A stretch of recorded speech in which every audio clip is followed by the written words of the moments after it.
இன்றைய தினம் மடபுரம் கோவிலில் 2.73 கோடி மதிப்பீடு 20 கடைகளும் பார்க்கிங் ஏரியா மற்றும் 8 ரூம்ஸ் டார்மெட்ரி கம் சியூட் ரூம்ஸும் வந்து கன்ஸ்ட்ரக்ட் பண்ணி கோவில் நிதியிலிருந்து கட்டப்பட்டு அது மாண்புமிகு முதலமைச்சர் அவர்களால் திறந்து வைக்கப்பட்டது காணொலி காட்சி வாயிலாக.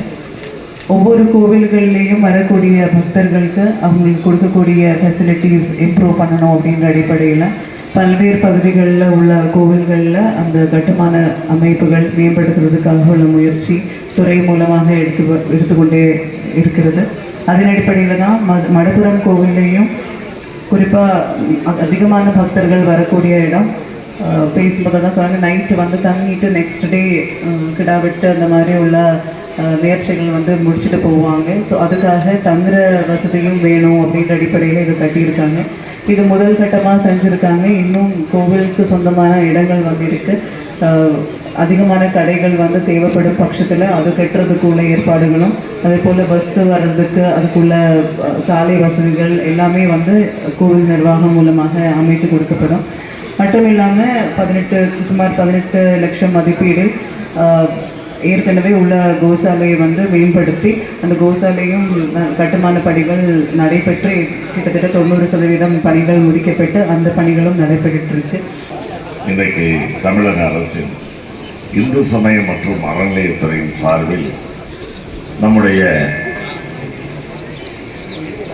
திருப்புவனம் மாவட்டத்துக்கு உட்பட்ட அருள்மிகு அடைக்கலங்காப்பு ஐயனார் மற்றும் பத்திரகாளி அம்மன் திருக்கோயிலுக்கு சொந்தமாக ஏறத்தாழ 2,73,00,000 ரூபாய் மதிப்பீட்டில்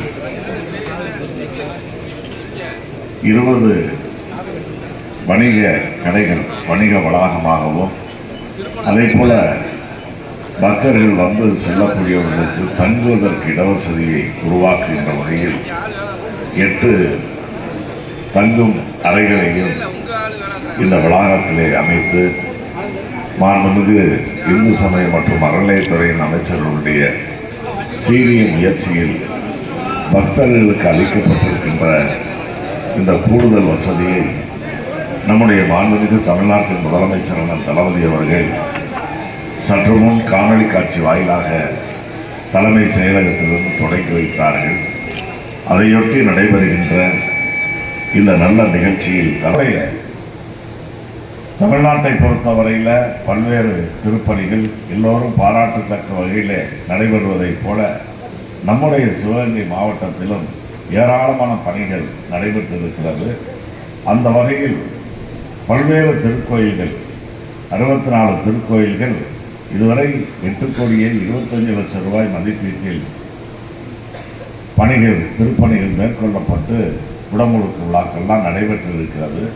அதே போல இன்னும் 120 திருக்கோயில்கள் 38,34 லட்சம் ரூபாய் மதிப்பீட்டில் அவற்றுக்கான நிதிகள்லாம் ஒதுக்கப்பட்டு பணிகள் சிறப்பாக நடைபெற்று வருகிறது. ஒவ்வொரு திருக்கோயிலுக்கும் திருக்குளங்கள் திருத்தேர் என்பதெல்லாம் இருக்கின்ற அந்த சூழ்நிலையில் அந்த திருத்தேர்களையும் பராமரிக்கின்ற பணிகளையும் நம்முடைய மாவட்டத்தில் செய்து வந்து கொண்டிருக்கிறார்கள். ஆகவே